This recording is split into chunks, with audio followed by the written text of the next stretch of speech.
Ladies and gentlemen, welcome back to another episode of the What Are We Doing podcast. My name's Levi McCurdy, and this is episode 157. Can you believe it? Can you believe it? And if you could believe that if I had $1, just a single dollar for every comment I got this week saying, Levi, the button is horrendous. Listen, it's a clip. It's a clip where I talk about Robert Downey Jr. and some Marvel news, you know. And I posted it like 3 weeks ago, and it's fine. It's doing some numbers, okay? And the issue was, at the beginning of getting the new button, I was trigger happy, okay? I was excited to use it. It was an exciting time in life. Why not hit the button 100 times per second? And so naturally, that's what I did. Oh, and by the way, I also, in that clip, in that entire segment, was dropping bombs. What are we doing? Because, the take was OG, the whole thing was, and that's why it's blown up, because it's a great clip. And that's what a lot of people don't understand. Why your clips, when you and if you post them, or your reel, or your TikTok, or your story, or your short, or your clip, or your episode, whatever it is, if it doesn't get views, it means it's not a good clip. What are we doing? And so, my shit, I get shit all the time. I just said last weekend, I posted 3 shorts. I got 3 views, 5 views. I thought they were slam pieces, but they weren't. They didn't get it. But now some of them do, some of them don't. You understand, and that's the bottom line. If it's a good clip, it'll be a good clip. Other than that, it doesn't matter how many hashtags you put on it. Listen, here's another thing I need people to understand. Hashtags, the CEO, the person in charge over at Instagram, not Mark Zuckerberg, the person in charge at Instagram told Marquez Brownlee, MKBHD, who you love and trust, so you gotta take my word for it, told him hashtags don't really do anything anymore. It's a flooded market. It doesn't make sense. You're putting 18 hashtags. You're putting 25 hashtags that ChatGPT gives you on your Instagram post, and it's getting 3 likes. What are we doing? That's odd. That's odd, isn't it? You've put so many hashtags on the photo, on the video, the clip, whatever, and it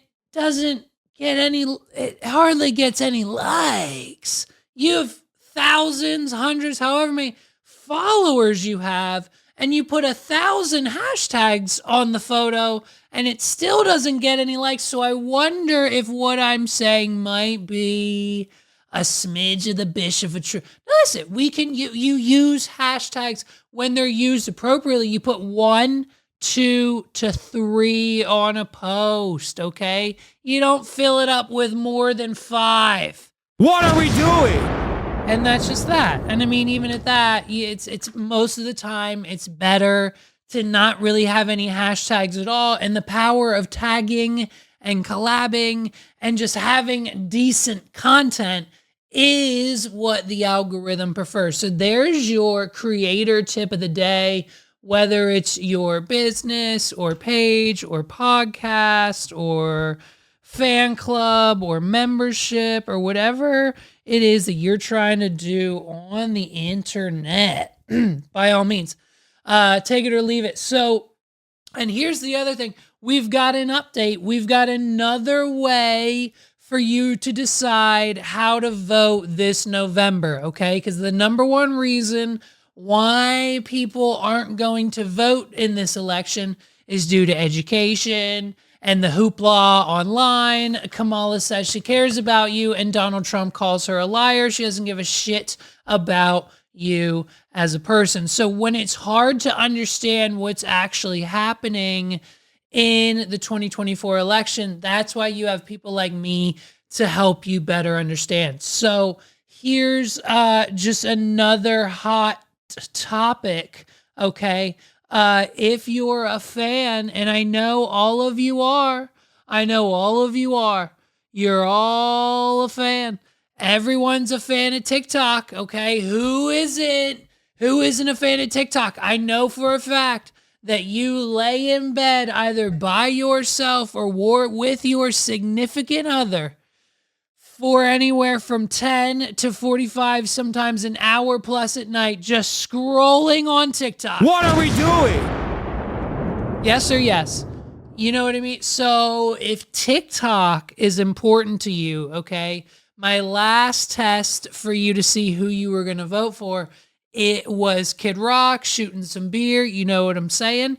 This time it's TikTok. So if you're a fan of TikTok, and as most of you know, if you've been watching this podcast religiously every week for the last 157 weeks, because I know you have, then you have to know that, you know, the United States government is actively trying to shut it down here in America.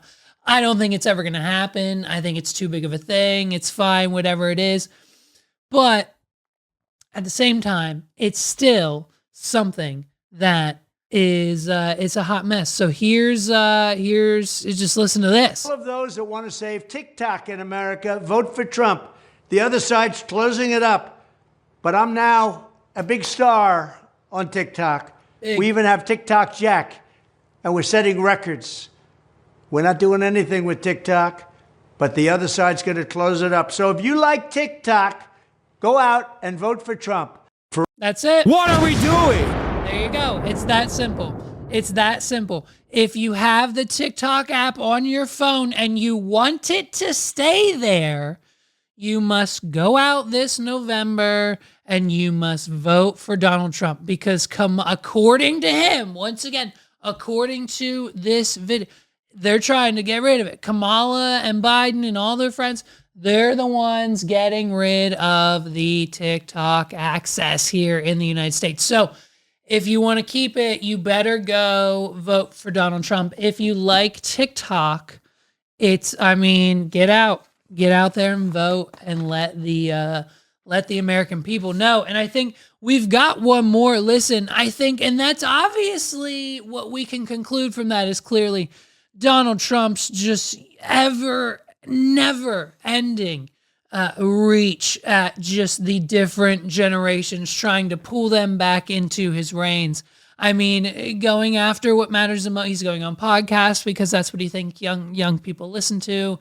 He's going after TikTok because that's what he thinks people are on. Like he's getting whatever his college, New York, NYU bound college going son of a son Barron says. That's what Donald Trump's doing. Barron says, "Hey, Dad, we're all on TikTok." Okay, that's it. I'm saving TikTok for America. The Democrats want to block it. Let's go. What are we doing? And so this is now his campaign strategy, is to just build repertoire around every single hot topic that he can in order to just, when you think TikTok, do you think Kamala Harris or do you think Donald Trump? And now that message is solidified with a percentage of people who maybe were not going to vote and maybe will vote now. So who knows what's going on? But we've got another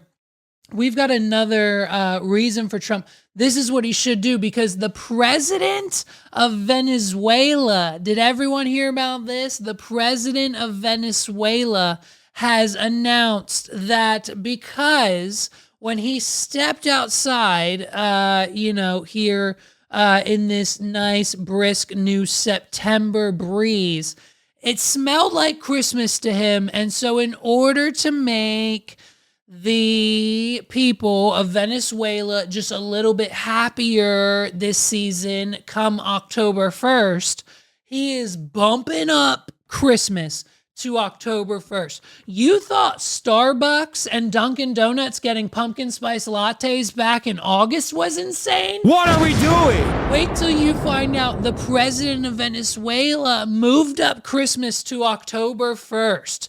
I hope you guys are ready with all your Christmas gifts, Mom and Dad, because you no longer have 2 more months to plan and fund and go out and get those things, because Christmas is coming in 30 days. Okay, So the president of Venezuela said it smells real Christmas to me outside. It smells real nice outside. It's real crisp. It's real cool outside now. I want it to be Christmas now, so it's going to be Christmas October 1st, ASAP. Get ready. We're celebrating Christmas in 1 month. Now, apparently, A, this isn't the first time this guy's done this, and B, it's apparently just a political move, obviously, because Venezuela's having their elections, I think, in November as well. So what better way to get people to vote for you in a November election if you move Christmas up 1 month before said election? I think this is 100% what the Donald Trump campaign needs to do. What are we doing? Donald Trump at his next rally, I swear to you this, Donald Trump at his next rally needs to come out and announce he's already going to give us TikTok. He's already going to give us free IVF for all you wonderful ladies. He's already going to give us tax cuts. He's already going to declare another COVID pandemic so we can send out stimulus checks and everyone will have triple, if not quadruple amounts of unemployment in their bank accounts so we can flood the economy with more money like we did 4 years ago. And so now the only thing that Donald Trump has left to do and obviously isn't, universal health care or basic income standards like raising the minimum wage past $7.25. What are we doing? Federally, it's just one of those things that I think the only thing he has left to do is to move up Christmas. And so now what needs to happen where's his next rally? Is he coming back to PA? He's in PA like once a month now. And so I think at his next Pennsylvania rally, he should have me on stage. Hey, hats down to the artist and the people that have music that no one really listens to. But since Donald Trump, hey man, since you've got like drill rappers and like Latino artists in Pennsylvania, like that no one listens to up on stage with you at your Pennsylvania rallies, why don't you have a podcast host like me that no one listens to in your Pennsylvania rallies come on stage with you? What are we doing? And we'll announce Christmas October 1st, 2024 in the United States if they vote for Donald Trump this November. If Donald Trump gets voted in this November as the 47th president of the United States, him and I will be on stage announcing that we're moving up Christmas at least 60 days in advance. So I think this is a perfect move. This is the perfect move to steal the spotlight from Kamala, okay? Kamala, however you pronounce. I want the shirt, by the way. I need the shirt. The shirt with just the comma and then the la. Oh, shirt of the year. What are we doing? The comma with the L and the A, the Kamala shirt. If you don't have one, you're not a fit. Listen, if you don't have a Kamala shirt, are you really a Kamala fan? You know what? Listen, we're not fans of either side here. I say it every week because I need that message to be pounded into everyone's head when they come at me in public about these issues like, you said this about Kamala. And I'm just like, hey man, they're all idiots. What are we doing? And so if you are on her side and you don't have a Kamala shirt, boy, baby girl, you better get either on TikTok Shop or Amazon or someone's Etsy page because the Kamala shirt, I don't think it's hit your town yet, and you could hear it first and then get it and then be the hit of the town. I'm just saying, make it happen. I should have had one. What are we doing? Meg should have I asked her to get me one, order me one, have me one made, whatever the situation is, and she hasn't fucking done it yet. So be on the lookout for that. Donald Trump and I are most likely in the next coming weeks going to announce that we are moving up Christmas in the United States to October 1st. And I know that seems to kind of sort of go against the natural Donald Trump Republican Christian moral values. And I understand, and I'm not trying to step on the toes of said community. All I'm saying is we can do it we can celebrate the day, Christmas, the Jesus aspect, the whole 9 yards. Let's have it twice. What are we doing? 2 times, October 1st and December 25th. And I'm pretty sure if you ask anybody, like December 25th wasn't Jesus's actual birthday anyways, right? Am I wrong? I don't know. Let me know. It's fine. All we're doing is trying to get more votes for the guy that you want in office anyway. So let's temporarily take the holiday out of December. It'll still, as soon as we get to Thanksgiving, we'll announce it a December holiday again. That's how it works. It's a scam. What are we doing?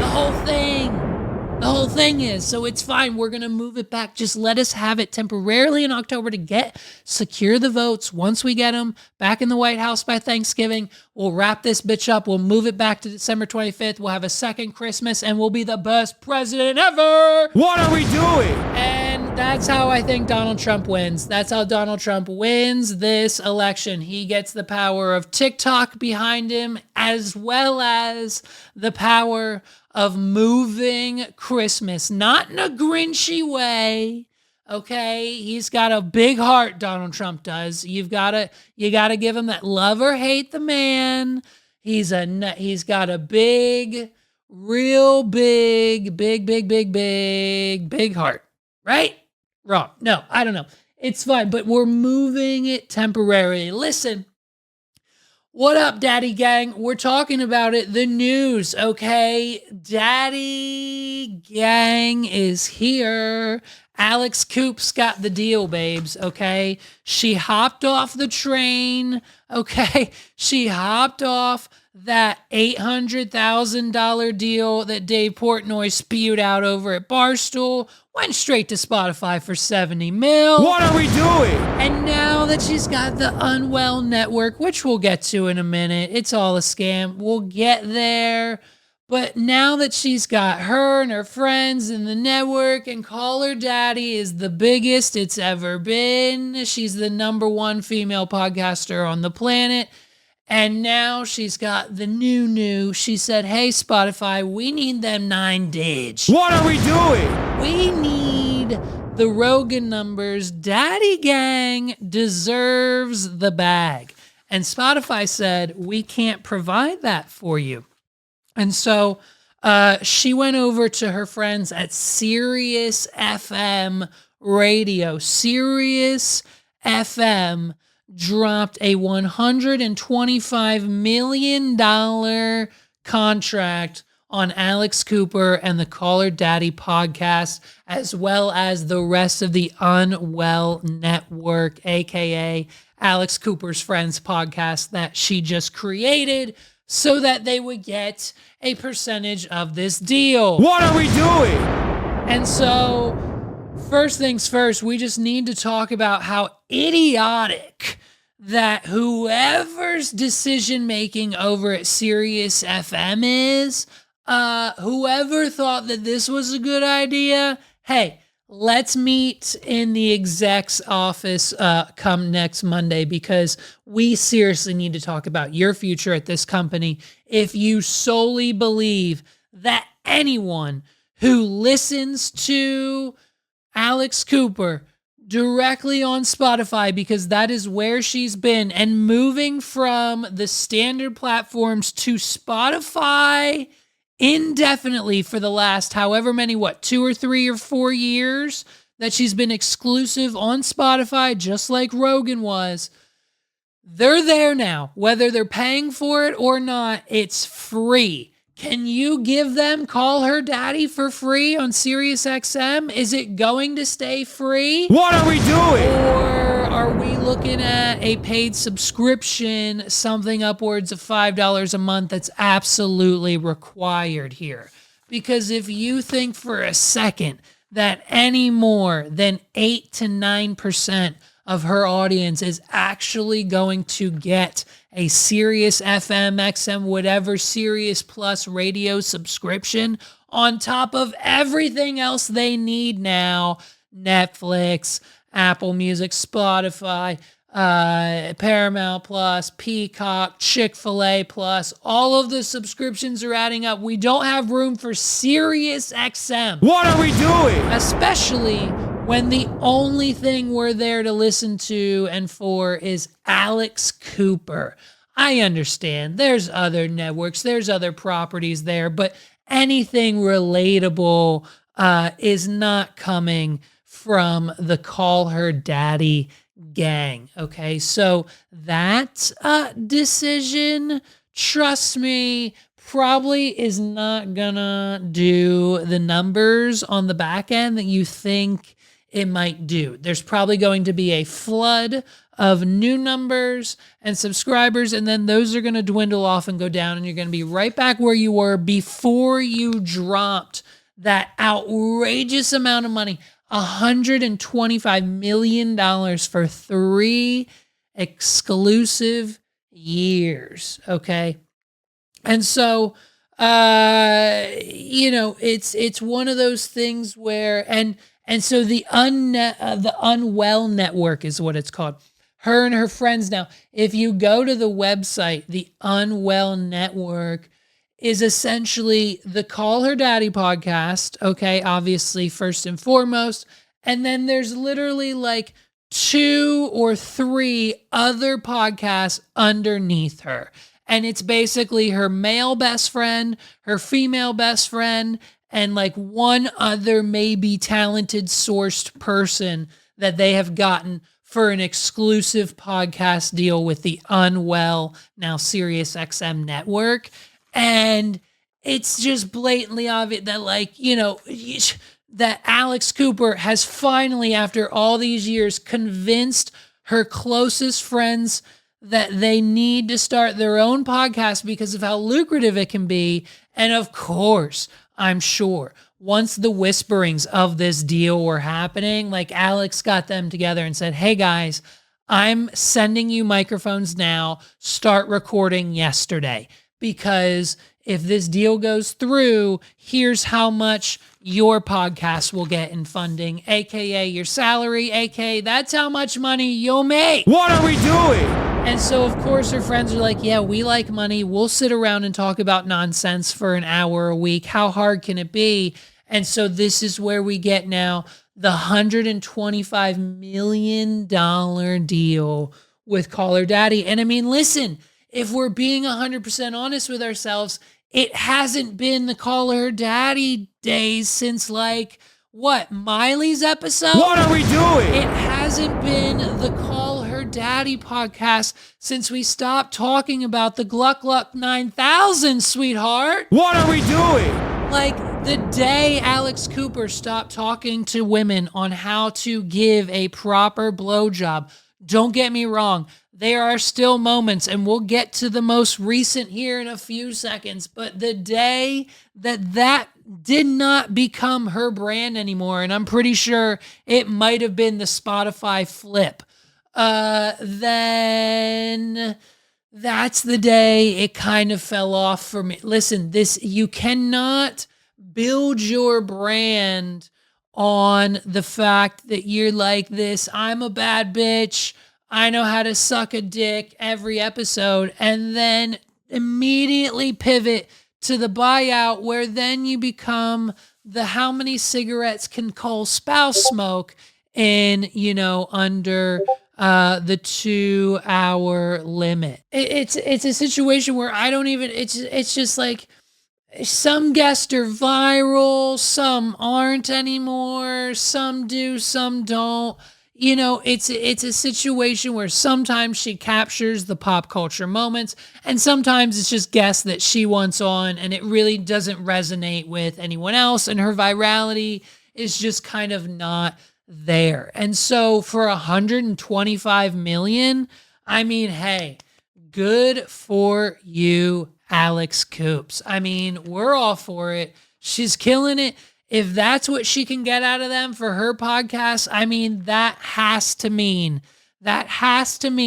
if Call Her Daddy, because the rest of the podcasts on the network are not, let's just be honest, they're not doing anywhere near the numbers hers are. The majority of the payment goes to Alex, but if we're seriously talking about the fact that Call Her Daddy in 2024 is worth $125 million, that has to put the What Are We Doing podcast at an anywhere rough but accurate estimate of $5 to $10 million. What are we doing? And so I don't see that money. And so what I need, like Liquid Death could call. Okay, we got with so many other brands, Sony, we've got so many places like that we could really work with. And so if Call Her Daddy is worth that much, we've got to be worth at least what, 5 million. It's got to be at least 5 million. So let's go. Like our DMs, our email, our voicemails are open. Give us a call. Let's do some work together and let's make history just like Call Her Daddy is doing. And so this is what the latest is, this Katy Perry clip. And of course we've got the segment that's gone viral. And I mean, as it should. Now, usually on this subject, I would say, fellas, listen up. But in this particular moment, I specifically need the ladies of the world to understand that what Katy Perry is saying here has the potential to not only save your relationship / marriage, but it has the potential to change your life as you know it.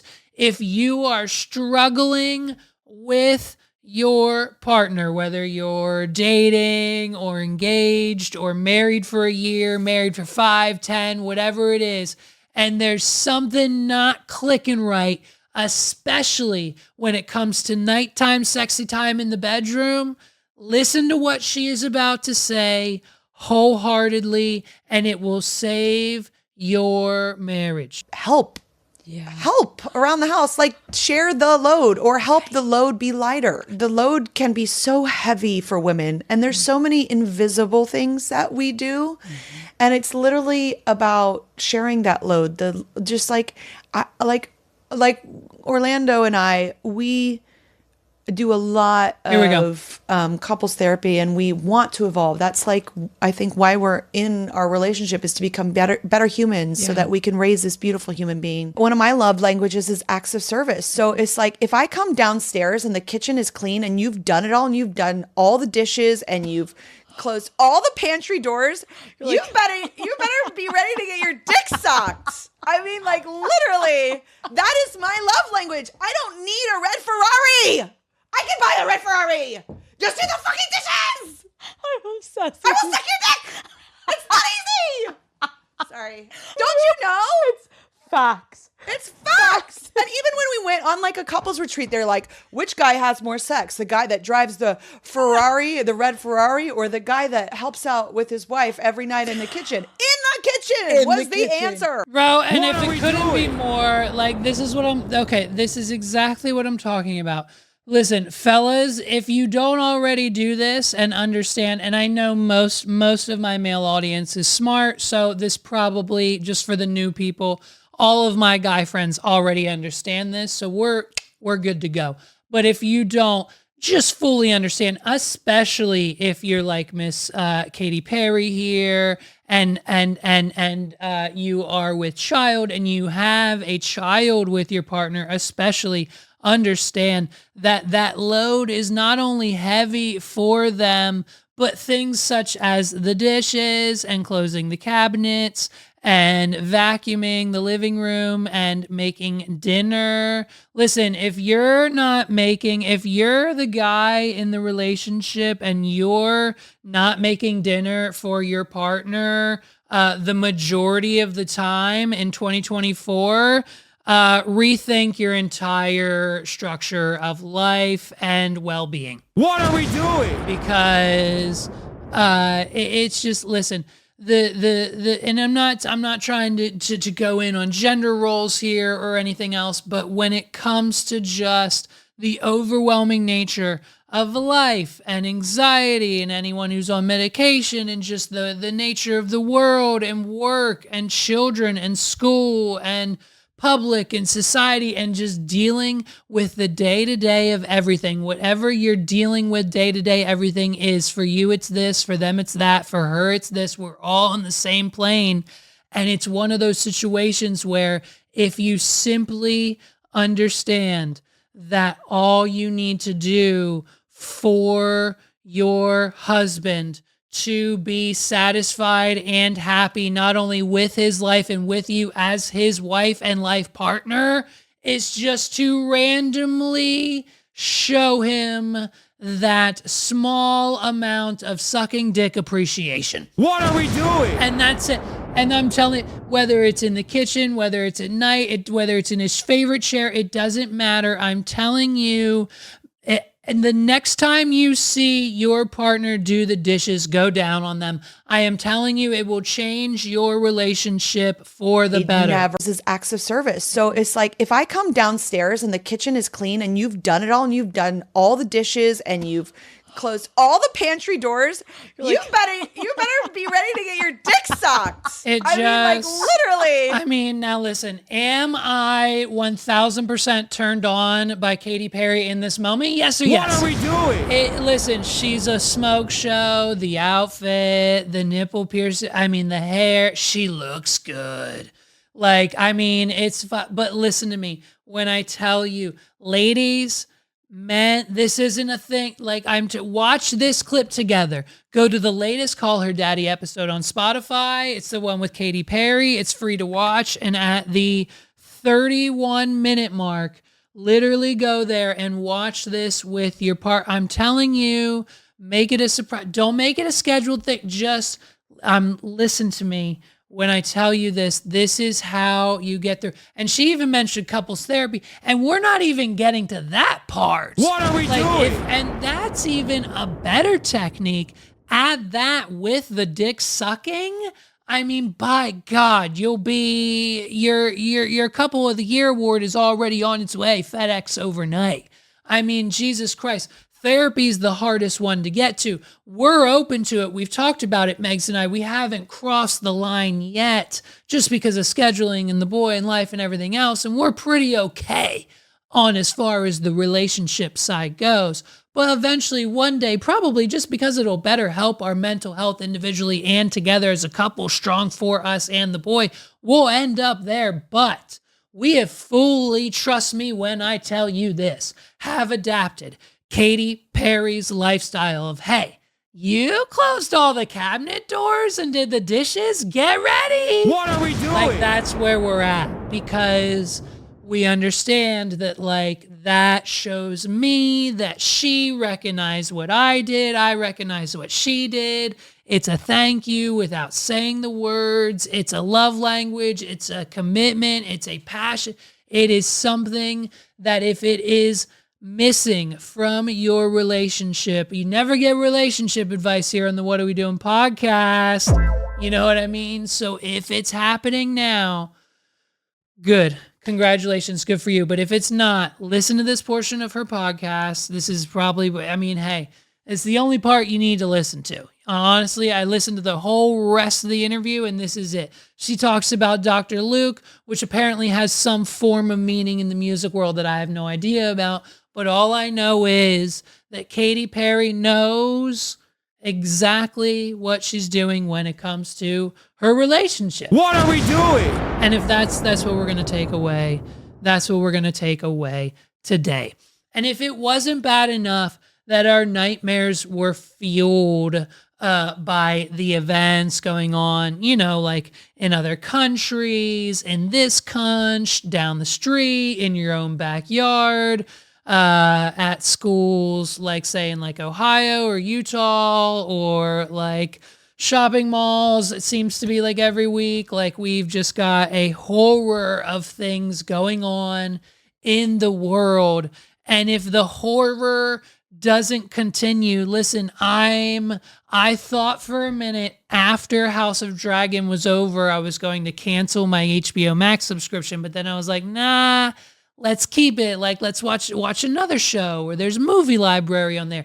Keep the HBO Max, and whenever the next Game of Thrones show rolls around, we don't have to resubscribe. You just have it, It's there. Open it up, watch the show. It's just one more. You can afford an extra $9.99 a month on top of your Chick-fil-A Plus. What are we doing? And so it's just, I decided to keep it. But now that I know what's coming next on HBO Max, or just Max now, I'm not calling it Max because when I do that, no one actually freaking knows what I'm talking about. So you have to say HBO Max, okay? That's what it's called. That's what we're calling it. It's why we still call Twitter and not X, okay? Stick with me.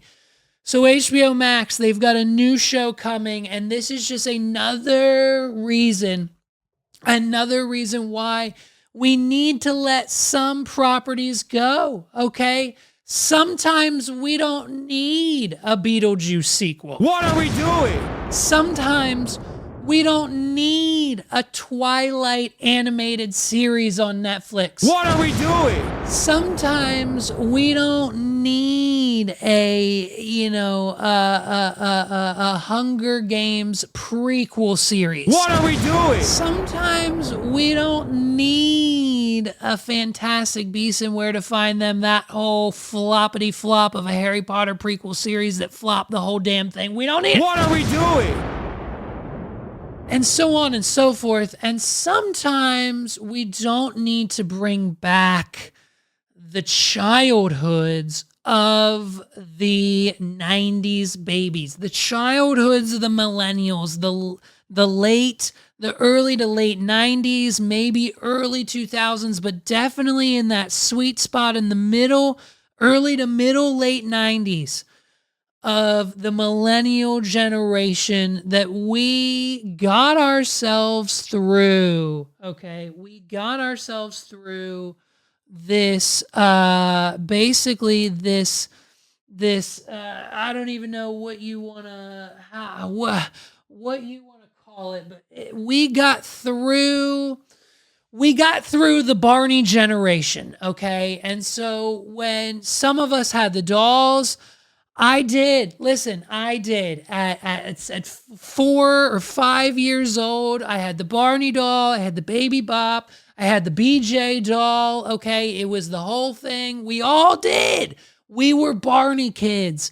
And then as soon as, Steve from Blue's Clues went off to college, Barney was done too. And we kind of buried the hatchet with those kids shows. Now I know they've obviously through the years and now still, I think with movies and TV show, Paramount Plus, whatever, we're still doing like Blue's Clues and a few other things, but there are certain franchises that we need from our childhood to stay dead. Like for the life of me, if anyone would ever decide to reboot Bananas in Pajamas, what are we doing?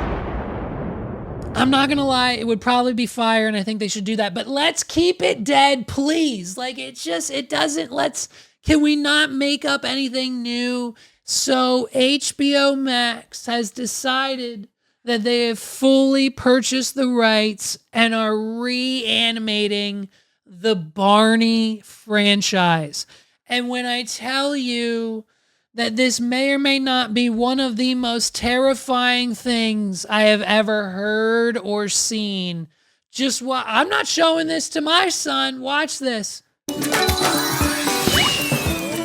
friends, I'm Barney, and this is the Super D-Duper Park. Hey! What are we doing? The voice. The voice is terrifying. Listen to the voice, dude. It's so deep and it doesn't fit. I just watched a video. Shout out. I'll put his channel or something on the screen. I don't remember his name. I just watched this YouTuber video where he was talking about how the new In-N-Out movie, not In-N-Out, Jesus Christ, Inside Out. I'm so hungry right now. What are we doing? The new Inside Out movie, Inside Out 2, the character anxiety. He was talking about how, voice actors aren't used anymore. We just get celebrities now to bump the numbers of these movies, and how from time to time, especially as of late, these voice actors and their voices that they're doing don't match the characters on the screen. And so, and like, it was very apparent when he pointed that out in the new Inside Out movie. And this is another prime example. Just listen to the voice of Barney. I mean, it's scary. I might have nightmares, dude. I'm Barney, and this is the Super Duper Park. Ooh, I feel a dance coming on.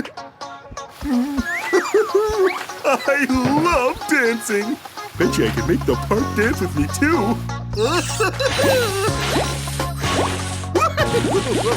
No. Whoops, I got a little worked up. I'll take a deep Barney breath. That always helps me calm down.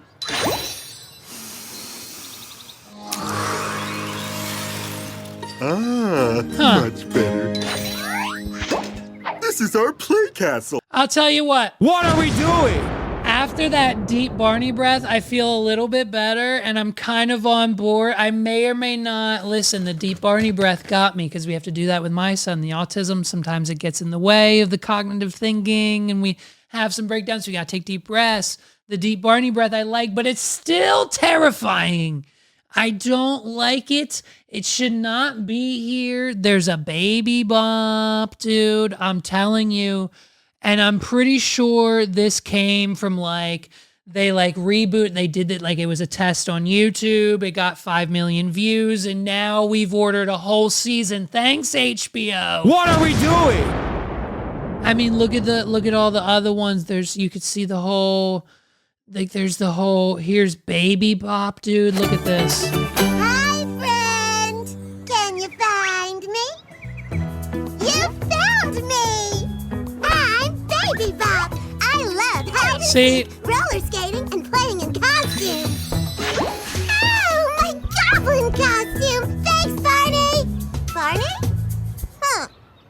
Goblin Baby Bop will find Barney. I like that voice. What are we doing? That is a proper Baby Bop voice. And while watching that, I have now realized and concluded that I'm sitting here critiquing and making fun of and yelling at the Barney and Friends reboot on HBO Max. At 30 years old, I can't do it anymore. Listen, let's pray to God the boy doesn't find it. If he finds it, fine, he can watch it. But we're not showing him that monstrosity. Let me know what you think about the new Barney reboot in the comments down below. I pray to God that if anything, this episode of my podcast pops off because of the Barney segment. I swear I was going to cut it. I might still, but if this is in the episode, just know... run up the numbers. What are we doing? Oh, dude. And so, listen, man, my girl Amy, bro. My girl Amy, okay? F-U-C-K Amy got arrested. My girl Amy, bro. They locked her up. She's arrested. Got locked up. They won't let me out. No. And when I told Megs this, she was like, what the fuck? What are you talking about? Who's Amy? Okay. Amy Slanton, dude. What are we doing? Amy Slanton. She's the 1,000-Pound Sisters. You know Amy and Tammy, dude. Reality star Amy Slanton is facing drug and child endangerment charges after being arrested at a Tennessee zoo. What are we doing? And so essentially what happened was Amy and her boyfriend, I believe, with her child in the back seat, hopped in the minivan because Lord knows they can't afford anything else even after that. Listen, they spent all the TLC money on the surgeries. So they still have the same lifestyle. They're going, you know what I mean? The minivan, it's fine. We love a minivan. I love a minivan. What are we doing? I'm trying to convince Megs to let me get one. She won't let me get one. She hates it. And so she got arrested. They took the minivan to the zoo. And of course, before we go into the zoo, we gotta toke up, okay? Chow needs a little bump to get his head straight. And we gotta make sure we're good to go mentally and within the realms of the reality that we actually want to live while we're here with our child at the zoo, because Lord knows what could actually happen. And so they toke up, and listen, when you're at that level, when you are at that level of a celebrity, okay, you can't just smoke some weed or hit the vape pen before you go into the park. What are we doing? It's usually something a little bit harder, a little bit more illegal than that, okay? And so what happened, Amy, they're messing around, they're high off their ass in the zoo. Amy gets herself bit in the arm by a goddamn camel, dude. Amy gets bit by a camel, and now the 1,000-pound sisters off to jail for drug use and child endangerment. On Monday, September 2nd, Crockett County Sheriff Department, of course, responded to calls of a guest reportedly being bitten by a camel at a Tennessee safari park in Alamo. Officials confirmed via a Facebook post. This is something too, by the way, too. I don't know if a lot of people noticed this, but the police just use Facebook now to make all of their announcements, all of their reports, all of their videos, all of their live streams, all of their press releases. You can find all of the information you need to know about what's going on at the precinct on Facebook. And I don't understand how that's become the norm, but it is. What are we doing? Upon arrivals, deputies were immediately overtaken by suspicious odors coming from Amy's vehicle. She's, of course, the star of 1,000-Pound Sisters, yada, yada, yada. The authorities have not identified who was bitten or given any further information about the injuries sustained from the alleged camel bite. It wasn't Amy who got bit by the camel. The charges and allegations referenced in this release are merely accusations of criminal conduct and not evidence, the sheriff department said. Okay, well, let's be honest. Look at her face. What are we doing? I mean, just look. You don't think she was at the zoo on drugs with her child trying to get bit by the camel? She's probably hallucinating. She probably thought the camel was her boyfriend, and the nibbling on her arm she really, really liked because she's into that shit. You know what I mean? Like, it had to have happened. I mean, she's kind of hot now. Look at her. I know like 6 people who look exactly like this. You know what I mean? While talking about parenthood following her son Glenn's birth during a 2023 episode of the TLC reality series, Slatton said, "My heart is full," adding, "Being a mom is what I've wanted to do since I was 5 years old, and I've always wanted kids. My family is finally complete and can put us in a frame and hang it on the wall, as well as do drugs together in the parking lot of a zoo." What are we doing? And so Amy is facing charges. And so I thought, what better way to celebrate her arrest by, we've got the best of, dude. We've got the best of Amy. And I mean, let's just for a moment look at some of her best moments on her TLC show. She did the show. She signed up. She knew what she was signing up for. She knew what she was saying when the words came out of her mouth. It's not me. I'm not making fun of her. What are we doing? No, but the show is good. Since we decided to have the surgery, we're gonna have to eat better. That's and right. Quit eating a lot. We gotta learn some good recipes. Bye-bye, Sloppy Joe. I didn't know Joe was sloppy. Well,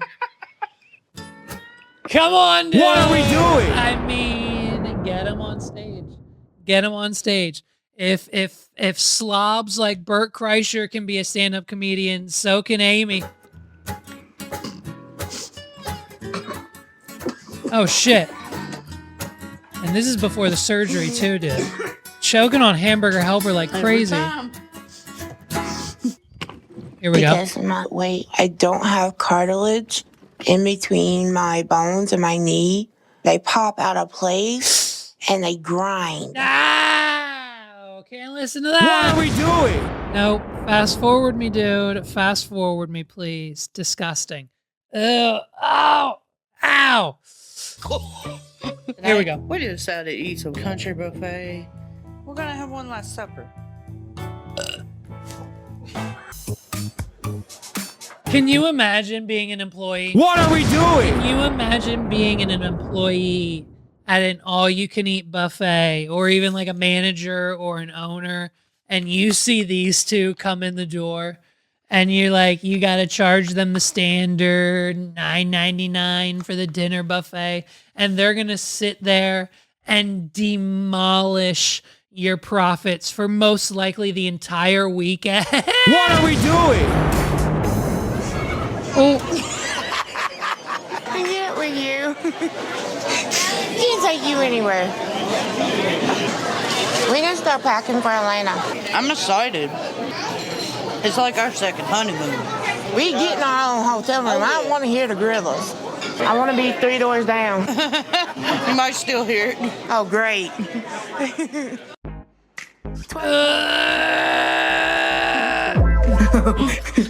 I only do that when I play my little dinosaur. Do the Cabbage Patch. Never again. oh my God, I love it. This is where we're at. This is where we're at with Amy and Tammy and Amy. I don't even know their names anymore. Listen, we're doing drugs at the zoo.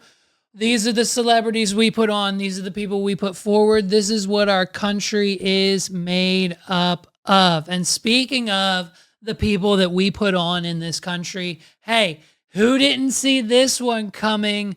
Talk to a podcast coming to you soon, live on Jake Paul's Better Network. What are we doing?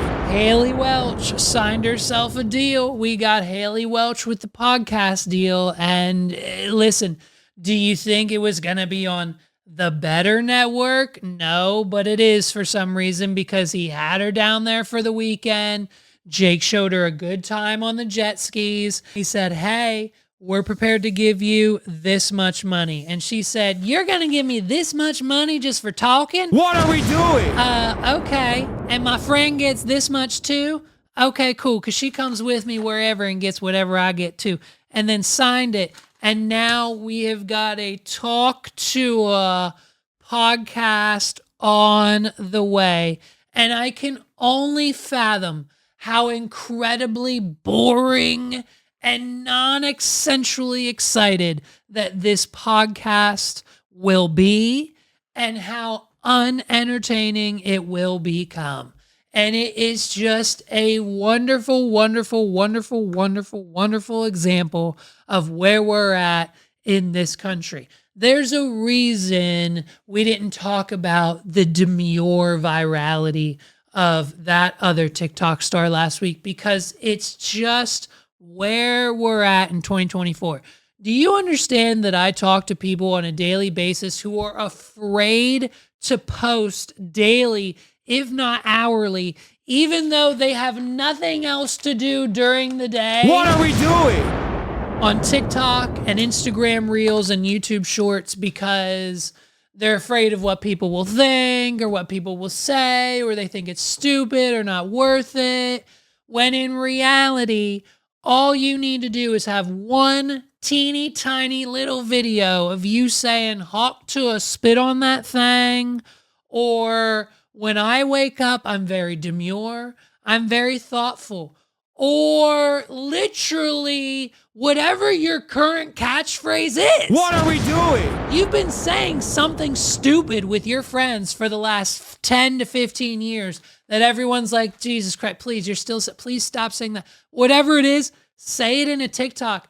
And then within a week's time, you'll find yourself in a CCA entertainment package deal, signing on the dotted line with YouTube influencers down in Puerto Rico for podcasts, for appearances, for life-changing amounts of money. You were just working at a mattress spring company in Alabama. What are we doing?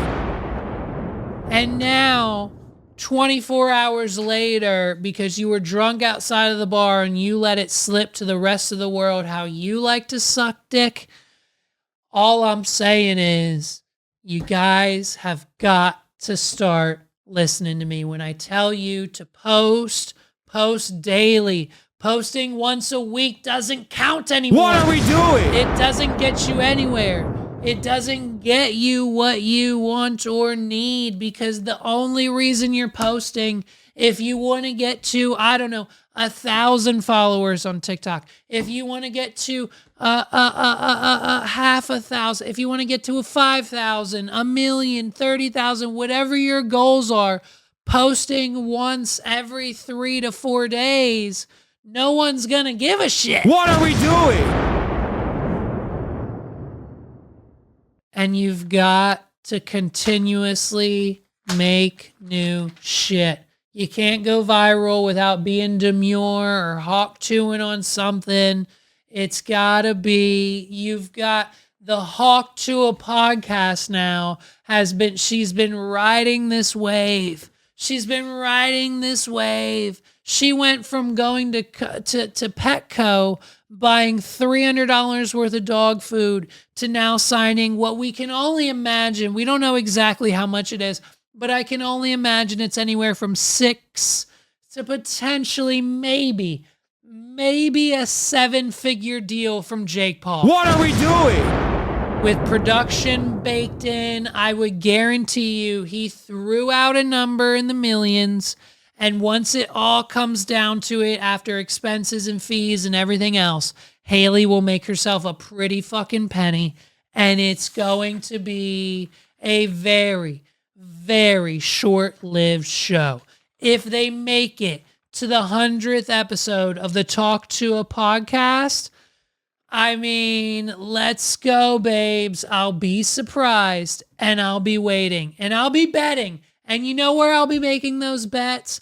Better.com. What are we doing? And it's so easy to just like scam the society of America these days. Whether you're genuine, whether you're lying, whether you're a con artist like this Anna Delvey, who continues, now that we know that the scam is up, now that we know her true colors and who she really is, we're still falling for the bullshit. What are we doing?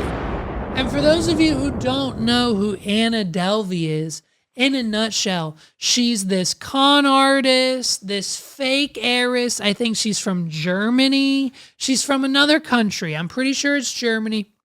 She came over here to the United States on a visa, okay, traveling, whatever. And she has convinced the right amount of people with the right amount of power, who know the right amount of other people with certain amounts of power and money, that she's this princess. She's an heiress. She comes from money herself. She's got all these shoes, these bags, this fashion. She wants a deal. She's a scammer. She's a swindler. She's a con artist who scammed a shit ton of people in this country out of a shit ton of money. And so based on that, she was then found, she was arrested, she was brought up on charges, but because she is not a citizen of the United States, she has petitioned to have her trial here.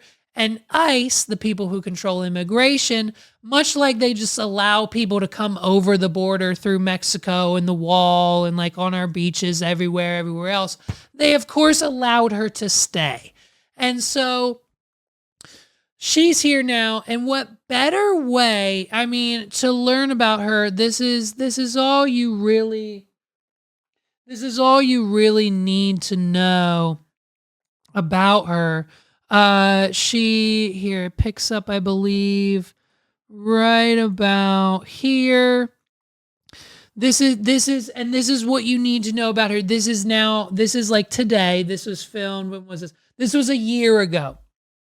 So this is Anna in 2023. She's just out of jail. There's already been a Netflix document, like a series about her called Inventing Anna. I'm sure you've heard of it. This is what it's about. It's about her scamming the people. She goes to jail. It's a whole situation. This is real life happening events in this country right now. And so basically now that the Netflix series is over, she's back in the spotlight. And this is just, let's just meet her and see, like, this is what all you need to know about Anna Delvey. Okay. This German lady, I believe, who's scamming the shit and continues to scam the shit out of Americans. Like my criminal case is still on direct appeal. I sat down exclusively with a 31-year-old in her one-bedroom East Village apartment. Her rent, $4,200 a month. Anna's sketches, which are basically paying the bills, hang on the walls. So where did you create this work? I made it earlier this year while I was in Orange County Jail. What do you project your annual income to be this year from your artwork? I think I got around $300,000 maybe, I don't know. Over $300,000 she is making from these heinous, unrealistic, terribly done sketches that she did while sitting in Orange County, while she sat in prison. She got a sketchbook and just made these sketches. Probably it took her 5 minutes each one. She just thought of something else and drew it. And now, because she's out and she's had a Netflix documentary, listen, this sick and twisted notion that the United States and culture has, I need this to kind of, whether we keep going or not, I think I need it to stop. What are we doing? I think we're on the same page in the sense that we need to stop giving the criminals the spotlight. The Gypsy Roses, the Anna Delveys, like, if you've spent time in jail for a crime, let alone a federal crime, let alone more than a year or two in jail, let alone, like, I don't know, having someone really close to you stab your mother because you said so. What are we doing? Like, if you do things that, like, these people do and you go to jail for it, it's just, why is it every single time that the move is to give them a Netflix, Paramount Plus, Hallmark Channel docuseries with multiple seasons and everything else happening? $300,000 a year from the sketches. And you know, every single artist on the planet is just ripping their hair out. I have a relative who I'm sure she is now, she's probably doing real great, but she, all her life since we were kids, she has been trying to make a living with her art. And like, it just probably destroys her that Anna Harvey, the felon, the criminal, the person out of jail, house arrest with an ankle monitor on right now for crimes that she committed while she was illegally in this country, she should be deported yesterday, is making $300,000 a year, surviving, thriving, I'm sure. $300,000 a year is, do the math, that's like 30-ish grand a month. What are we doing? And so her $4,000 a month doesn't even, in her rent in her New York City apartment, doesn't even put a dent in it. And so she's just living the life. And we keep handing her the microphone and putting cameras in her face for some unknown reason.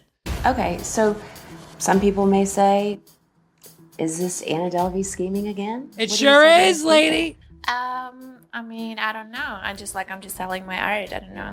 How would you describe your art? Well, I'm poking fun at myself in the events I've been through for my sketches.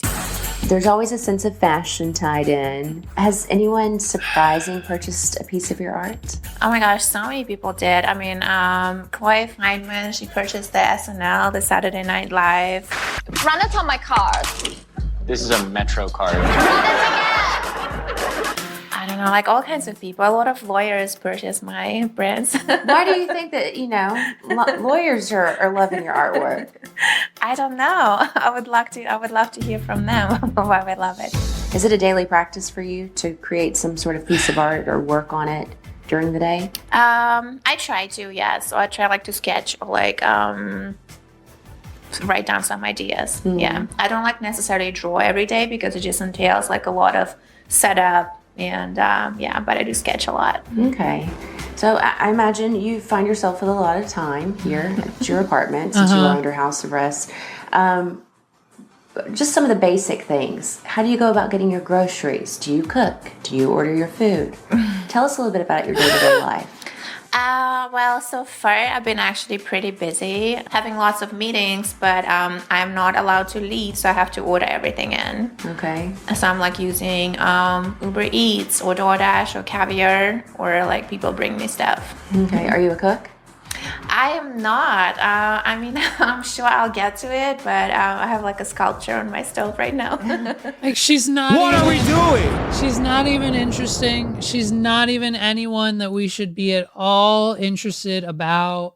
This 15 minutes for her should have ended a year ago. And so now where we have a world of reality TV, okay? Now, as far as Chick-fil-A goes, they don't think the reality TV scene is doing all that great. And I mean, this probably proves it. What are we doing? And so, and don't even get me started on The Bachelorette, okay? Little buddy in it for the clout, making her cry, doing what he did. And then the producers making her sit there at the reunion while she's already crying, pouring her heart out yet again on national television, making her rewatch the proposal, crying all over again. What are we doing? Oh, baby girl, shut it down with the reality TV. But you know we're going to be all over that new episodes, the season of Love is Blind, come October on Netflix.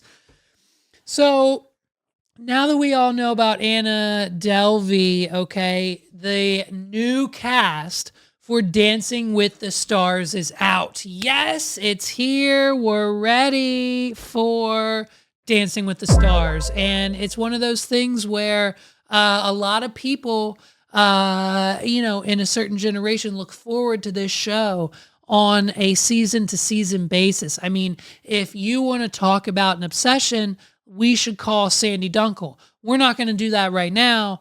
Lord knows what would happen. But if, the worst case scenario, Sandy knows exactly what's going on when it comes to Dancing with the Stars.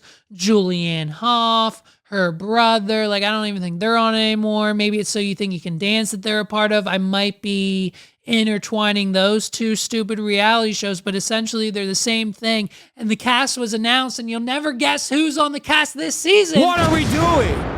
Anna Delvey. And so everyone's kind of in outrage because A, we don't understand why, and B, you're probably saying to yourself, Levi, is she off house arrest? She's done now? No. The answer is no. What are we doing? She's still on house arrest. She's still on house arrest. She still has the ankle monitor on, and she's gotten approval. She's ready to go to do Dancing with the Stars because a producer somewhere on this planet thought that would be a good idea. I just want to say congratulations on this season. This is obviously your first time competing. This is also your first time as a pro. So I want to start the question with you. How excited are you to be a pro this season? It's been my dream ever since I was a little kid. Unlike Anna, I've watched the show so many times when I was a kid, and I never thought that one day I'd have this chance. So it feels very unreal, but every single day it's like, it kind of hits me. It's like it's actually happening. Now, before we move on, what I need you to realize is that this poor man is the victim, okay? What are we doing? And he, unfortunately, will not have a happy ending. It's that situation where, which character is going to die in the horror movie. He, unfortunately, all of his hopes and dreams are riding on that. This man has been dreaming of this moment for his entire life. When you are a professional dancer, there are only a handful of achievements that you can get to in this country. Like ballet and shows and all that, great. But when it comes to getting paid for being a professional dancer, this is one of 5 ways now that you can actually do it. I'm sure there's plenty of more. But when it comes to the main one, go ahead. Tell me right now, how else would you get paid as a professional dancer besides Broadway, theater, Dancing with the Stars reality TV. What are we doing? And so this man's dream is now coming true. He gets a call. You're going to be on Dancing with the Stars. It's your first time. You're a brand new coach. He screams at the top of his lungs. He can't take it. It's so much. He's excited. The anxiety is through the roof. The excitement. He's calling all of his boyfriends, his guy friends, his girlfriends, his fucking parents that he probably hasn't talked to in years, saying he just made it Dancing with the Stars. And then he asked the producer who's on the other end of the phone what star he's getting as his partner. And they say, oh, you're going to be so excited. You're partnered up with Anna Delvey. What are we doing? And then he did his research, and this is what we got. It's real. And it actually hit me when I met Anna too. And I freaking am obsessed with Anna. So I'm very excited. She's my first partner. Well, Anna, what made you want to join Dancing with the Stars? Because I know there might be Listen to some this. critics out there that may be, kind of scratching their heads over this choice. I kind of been talked into doing this, and I got the permission from ICE, and then it was like kind of too late to back out, so. Did you just say too late to back out? You better show up to rehearsal today. What are we doing? Hey! There's so much to unpack there, but basically she got convinced. She got talked into do it. Someone convinced her to do it. She's in her tiny little 600 square foot apartment. I'm pretty sure she has roommates there, and she can't take it anymore. She's on house arrest. She can't leave. She's calling her lawyers, her family. She's calling anyone she can, saying, I'm Anna Delvey. Why can't I get out of this house? And they said, Anna, we've got a list of options here, but most of them are illegal. The only option we have is if you agree to do Dancing with the Stars. What are we doing? If you agree to do Dancing with the Stars, they'll let you within a 5-mile radius of all the New York boroughs. And when we have to go to LA, they'll approve your trip to LA. You can fly on a plane. We'll get you a private jet, Anna. Don't worry. You can go to LA. I'm sure we'll have a minute to do something there, and then it'll get you out of the house. How's it sound? Yes or yes, Dancing with the Stars. Anna, you're in, you're in. Are you in, are you in? And that was it. And then the only thing they had to do was get immigration approved. And there's nothing that the offices at ICE and immigration of the United States of America love more than keeping citizens who don't have citizenship in America, keeping them in America and putting them on reality TV shows. What are we doing? And they said, well, they all turned to each other. They said, listen, we can either keep her here for the trial and send her back, or we could punish her further and put her on Dancing with the Stars. Let's do that and see what happens. And it got approved somehow. What are we doing? And so here we are. Immigration approved it. We've got it done. There are literal celebrities. There are dancers. There are people applying, like this man, her partner, chomping at the bit for this opportunity. And they gave it to the con artist, federal felon, convicted prison person who is currently right now in this interview on the red carpet with an ankle monitor on, Anna Delvey. Gosh. Oh my gosh, an honest queen. Okay. So how would you describe your dance level and your dance skills this None. season? That's a question. Or not this season, in general. She has danceability. She said that she was dancing until she was 13, right? Since you were until 13. 12, yeah. Sorry, until 12. 12, because he can't get the lie straight. What are we doing? Because she's a con artist and she tells everyone exactly what they want to hear, and lies just spew out of her mouth. She said 13 when he told the story. He didn't forget that. He wouldn't forget how old she was. And then she just changed it because she, at this point, can't keep up with her own sanity.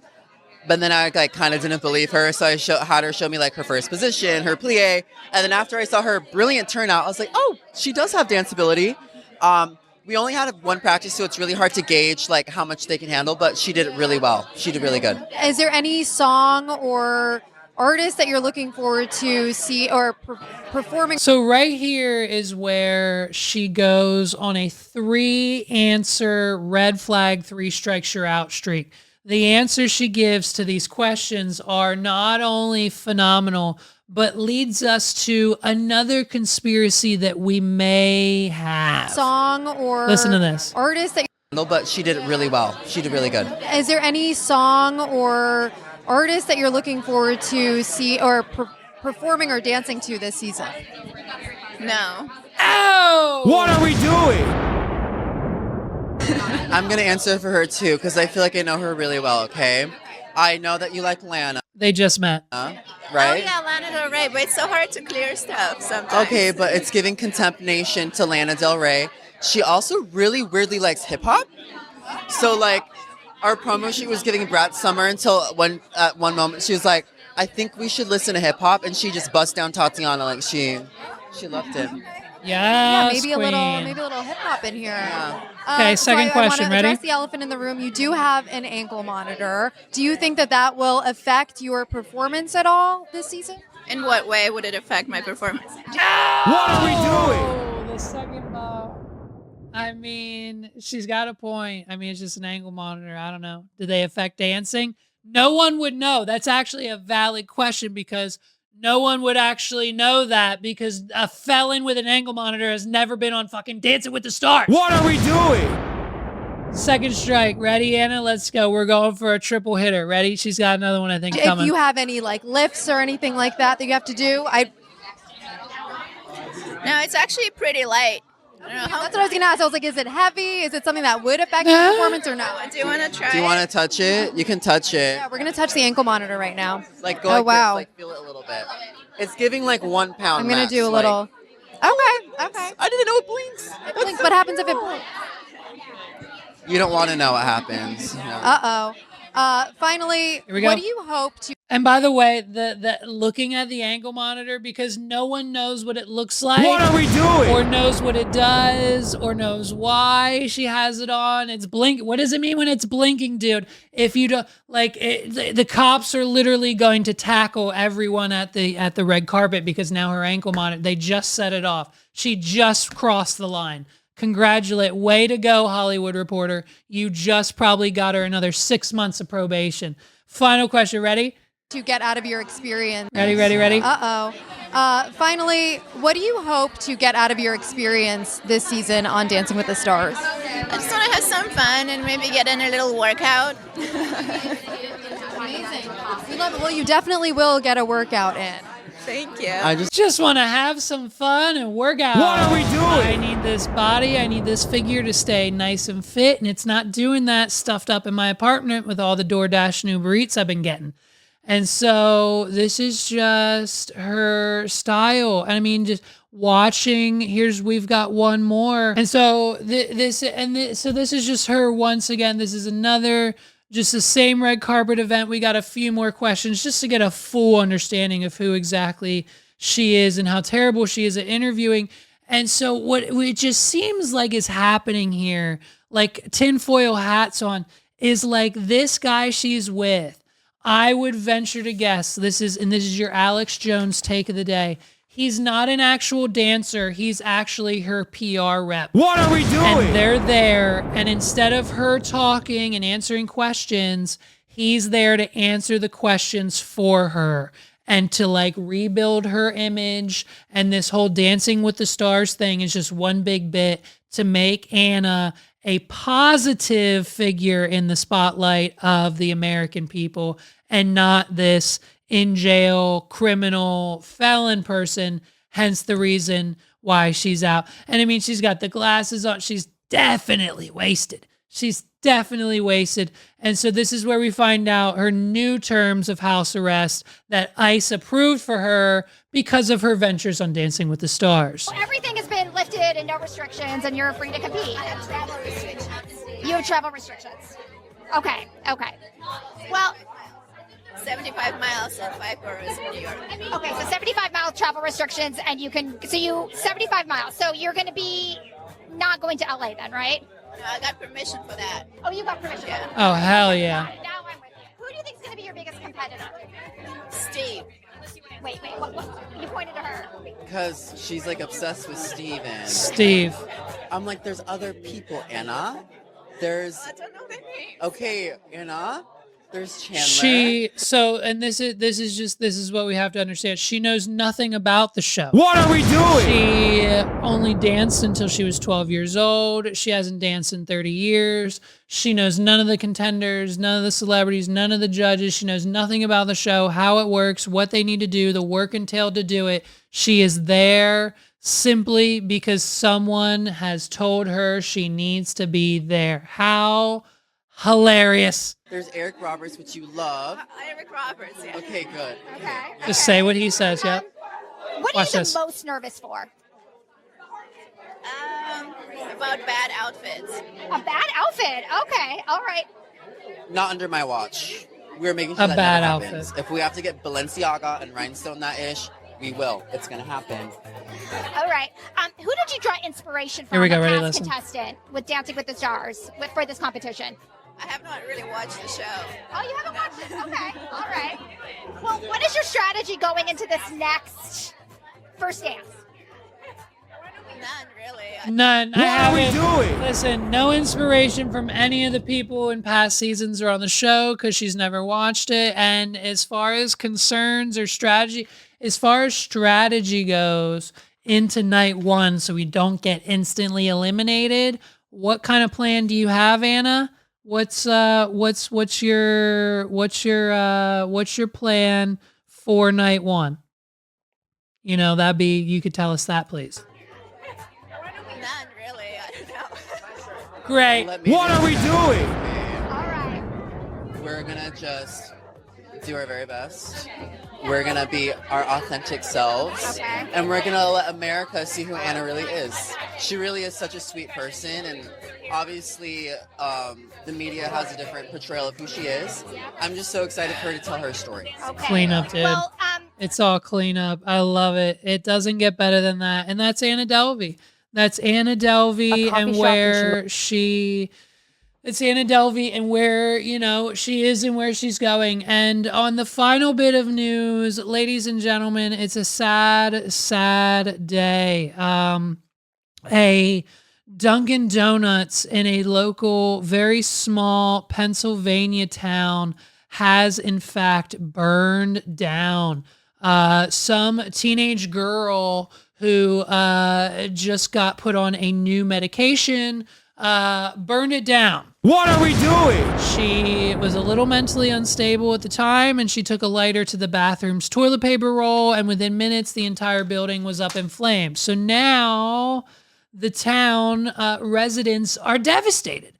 They're devastated because this Dunkin' Donuts was essentially, we're going to find out here, the only thing that they could have possibly had to do at any given time, whether you had to have a meeting, hanging out with your friends, breakfast, lunch, dinner, family get-together, lawyers, if you had to go to work, if you had work to do, if you had to meet with a lawyer, if you had anything at all to do and you didn't want to do it in your house, Dunkin' Donuts was the place to go. And now that it's not there, temporary closed due to the fire, we're in a tizzy. Many people who live in Shamokin are upset that Dunkin' Donuts is closed. Now I have to rely on myself to go to maybe a Turkey Hill or something where I don't like No their way. donuts. I rather the donuts at Dunkin' Donuts. I love her accent, What are dude. we doing?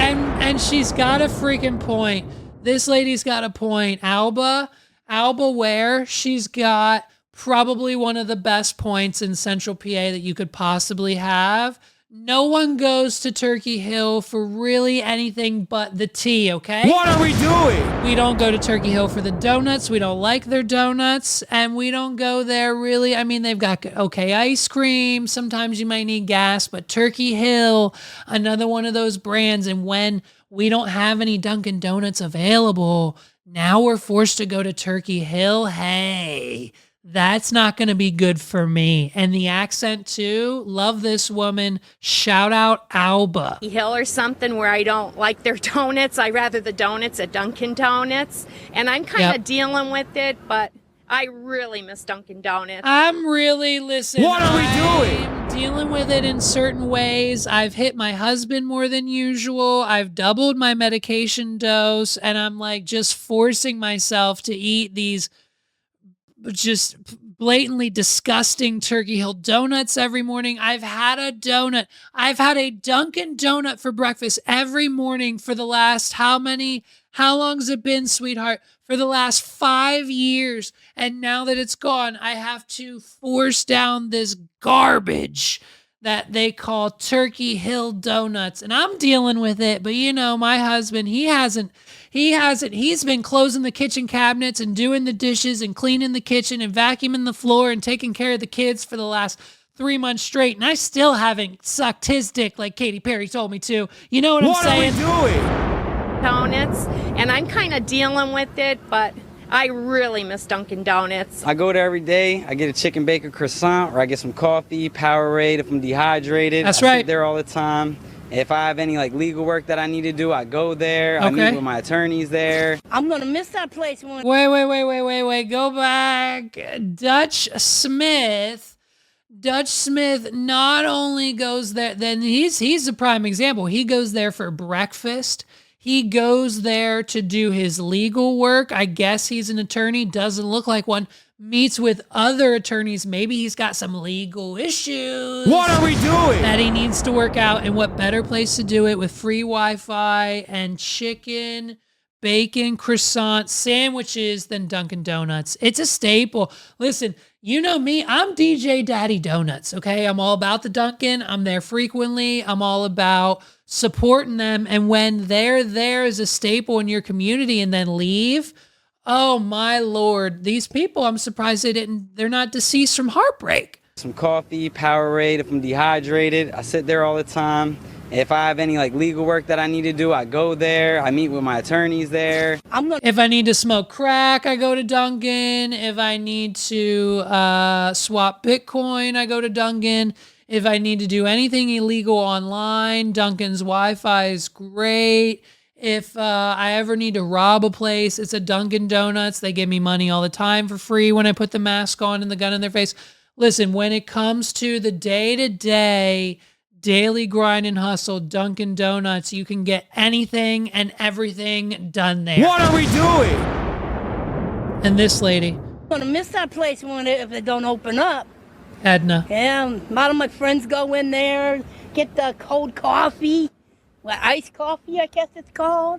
People miss their local hangout and hope Dunkin' Donuts reopens soon here in Shamokin. Cheap, classy place to meet up. It's a location where you can meet up with your friends. It's the only thing this town has. Cheap, classy place to meet up with your friends. How many people are hanging out with their friends at a Dunkin' Donuts? I love it. This community. It's the only place, it's the only thing this town has. So now they have to resort to going back to the shitty hole-in-the-wall hotel bar that stays open because the locals are the only ones that go there. And that one girl from your high school who thinks that she can sing really good, who told you once that she was going to move to Nashville because she got a record deal because she was on American Idol. Never happened. Still in the same hometown. Never left and still does the same shitty cover shows at the hole-in-the-wall bar that you and your friends made fun of growing up, but now you go to because you realize the drinks are cheaper and you get drunk quicker and it's better than your life back at the double wide trailer. It's Dunkin' fucking Donuts. What are we doing?